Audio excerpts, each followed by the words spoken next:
6. El teatro y las novelas de tesis social. El público seducido por las ideas marxistas pide novelas y comedias sociales. Los escritores que generalmente comparten la misma ideología se aprestan a servir la solicitada mercancía. Suelen comenzar con detallada descripción de desolado cuadro social. Causa primera, desde luego, es el capitalismo, que hunde en la pobreza y la miseria a las desgraciadas clases explotadas, enfermas, ignorantes, obligadas a vivir en hediondos lodazales, mientras los ricos y corruptos disfrutan de lujos y comodidades sustraídas a los obreros. Lo malo y ridículo es siempre burgués, lo bueno y sublime invariablemente proletario. Tales autores son de dos tipos. Hay unos que nunca conocieron la pobreza, nacidos de acomodadas familias urbanas, de agricultores con medios o de bien pagados técnicos. Se educaron en ambientes burgueses y desconocen los círculos sociales en que sitúan a sus personajes. Tienen que documentarse antes de ponerse a redactar acerca de esos bajos fondos que quieren describir. Abordan, sin embargo, sus estudios llenos de prejuicios. Saben ya de antemano lo que van a descubrir. Los socialistas les enseñaron que el orden capitalista inflige sufrimiento sin cuento a las masas y que cuanto más progresa en mayor grado empobrece a las clases trabajadoras. Escriben pues con tesis, procurando difundir los dogmas marxistas. Lo malo de estos autores no es el que propendan a reflejar solo la miseria y la desdicha. El artista debe poder libremente trabajar sobre el tema que más le interesa. Lo pernicioso del caso estriba en la errónea y tendenciosa interpretación que dan a la realidad social. Incapaces son de advertir que los lamentables fenómenos en cuya contemplación se regodean jamás pueden achacarse al capitalismo, constituyen, por el contrario, o irritantes restos del ayer precapitalista o efectos precisamente provocados por las medidas intervencionistas, hoy tan en boga, que perturban el normal funcionamiento del mercado. No se percatan de que el capitalismo es el sistema más apto para suprimir la miseria, al montar la producción en gran escala de acuerdo con los dictados de las masas consumidoras. Fijan la atención únicamente en el asalariado, en su condición de obrero, sin darse cuenta de que éste al propio tiempo es el principal consumidor de los productos que él mismo fabrica. Piensa en forma de artículos de consumo o materias primas que luego se transformarán en bienes consumibles. Deforman gravemente la verdad tales publicaciones cuando dan a entender que los males descritos son lógica consecuencia de la mecánica capitalista. La simple compulsa del número de artículos en serie fabricados y vendidos palmariamente evidencia que el asalariado medio dista mucho de conocer la miseria auténtica. Emilio Zola fue la figura más destacada en este tipo de literatura social. Abrió la ruta que multitud de imitadores, desde luego menos dotados que él, luego seguirían. El arte para Zola se encontraba íntimamente ligado a la ciencia. Los descubrimientos científicos debían constituir su base, y en el terreno de las ciencias sociales el gran avance había sido el marxismo, proclamando que el capitalismo constituía el peor de los males y que la venida del socialismo no solo era inevitable, sino además altamente deseable. Curiosa colección de homilías socialistas, se ha dicho, fueron sus novelas. El propio Zola, con todos sus prejuicios y todo su entusiasmo socializante, pronto sería, sin embargo, rebasado por aventajados discípulos. Estos escritores proletariados creen sus lectores reflejan la genuina realidad social.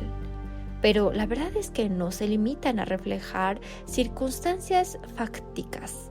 Antes, al contrario, interpretan los hechos a la luz de las enseñanzas de Marx, de Veblen, de los Goethe.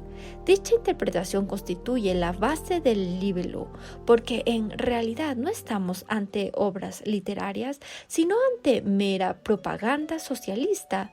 Los dogmas en que los manejados argumentos se apoyan resultan para sus expositores verdades inconcusas y el lector, por su parte, comulga con idénticas ideas.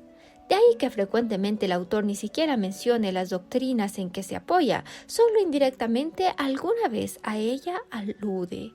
Pero no sutilicemos, no es necesario.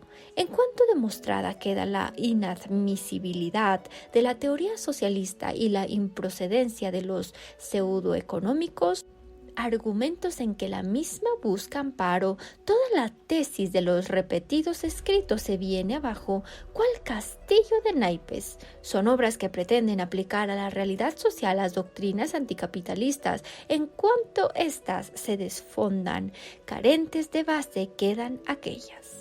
El segundo grupo de novelistas proletarios al que antes aludíamos se halla integrado por quienes nacieron en el propio ambiente que describen. Se han apartado ya del mundo obrero, ingresando en las filas de los profesionales y, a diferencia de los autores proletarios de origen burgués, no han de dedicarse a específicas investigaciones para conocer la vida de los asalariados.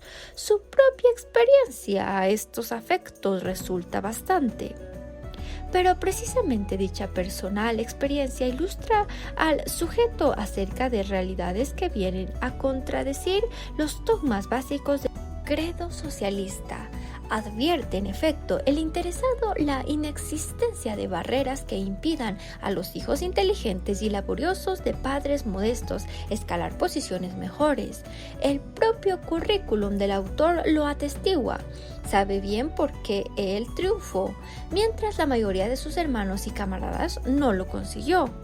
Topó reiteradamente en su ascensión con otros jóvenes quienes también ansiaban aprender y progresar. Algunos alcanzaban las metas ambicionadas, otros fracasaban. Se percata al integrarse en la sociedad burgués que no es truhanería lo que proporciona mayores ingresos a unos que al resto.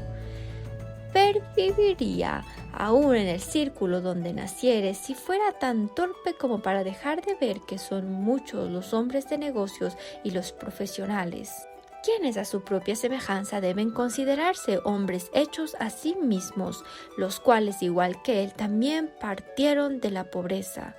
Comprende que son otras circunstancias distintas de las imaginadas por el resentimiento social las que provocan la desigualdad crematística capitalista. Cuando tales literatos escriben lo que, como decíamos, no son más que homilías prosocialistas, faltan a la verdad. La insinceridad de sus novelas y obras teatrales les hace despreciables, resultando incluso inferiores a los libros de sus colegas de origen burgués, quienes al menos creen en lo que escriben. Pero no se conforman los escritores socialistas con la simple descripción de las víctimas del capitalismo. Les interesa igualmente reflejar la vida y milagros de los beneficiarios del sistema, los empresarios, esforzándose en exhibir las formas arteras que emplearon para enriquecerse. Dado que ellos, gracias a Dios sean dadas, no dominan tan turbios negocios, en autorizados libros de historia buscan información. Les ilustran los especialistas acerca de cómo los gángsters financieros y los voraces tiburones hicieron sus millones. Comenzó su carrera como turbio traficante de ganado, compraba a los campesinos las reses vivas, las conducía al mercado donde al peso las vendía a los carniceros. Poco antes, sin embargo, se cuidaba de darles sal en abundancia para que bebieran mucha agua. Un galón de agua pesa unas 8 libras. Que ingiera la vaca 3 o 4 galones y veréis qué bonito precio conseguís. Es así como se describen en miles de novelas y obras teatrales las torpes maquinaciones del personaje más vil de la trama, el hombre de negocios. Los repugnantes capitalistas se hicieron ricos vendiendo acero agrietado y alimentos putrefactos, zapatos con suelas de papel y piezas de algodón que hacían pasar por tejidos de seda. Sobornaban a gobernadores y congresistas, jueces y policías, estafaban a clientes y operarios. Son lamentables realidades, inocultables ya. No se dan cuenta tales escritores de que con sus relatos están implícitamente calificando de perfectos idiotas a millones de americanos, quienes evidentemente con la mayor candidez Se dejan timar por el primer biberón que se les acerca, como en el caso de las vacas infladas, en que ningún carnicero lograba advertir el engaño. Son ganas de tomarle el pelo al lector, pasarse de la raya, el decir en letra de molde que todos los comerciantes e industriales yanquis son inocentes palomas desorientables por el garlito más anudido. Fábulas, mentiras como las restantes verdades del socialismo científico. El hombre de negocios para el escritor izquierdista es un bárbaro, un jugador, un borracho, de día en el hipódromo, de noche en el cabaret, para acabar durmiendo con la querida. Clavaban Marx y Engels desde lo alto de Sinaí socialista, y es así, a no dudar cómo la literatura, los libretos y guiones americanos más en boga describen al empresario estadounidense.